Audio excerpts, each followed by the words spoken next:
దేవునికి స్తోత్రములు. మీ అందరికీ నా వందనములు. ఈరోజు దేవుని వాగ్దానము. యెహోవా రెక్కల క్రింద సురక్షితంగా నుండినట్లు నీవు వచ్చితివి.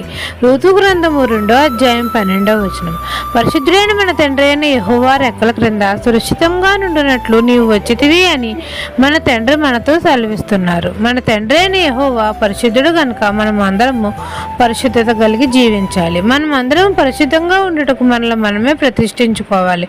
విశ్రాంతి దినమును పరిశుద్ధంగా ఆచరించుటకు మనము జ్ఞాపకం ఉంచుకోవాలి.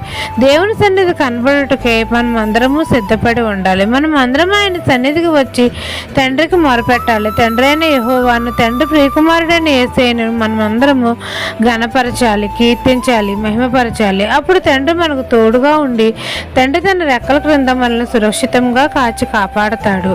తన కాపాడే దూతలను కాపుదలుగా ఉంచుతాడు. మనకు సంపూర్ణమైన బహుమానాలు ఇస్తాడు. మనకు రక్షణానందాన్ని దయచేస్తాడు. ఈ దిన వాగ్దానం మీ నా జీవితంలో నెరవేరాలని కోరుకుంటూ దేవుని సువార్తా పరిచర్యలో మీ సహోదరి. ఆమెన్.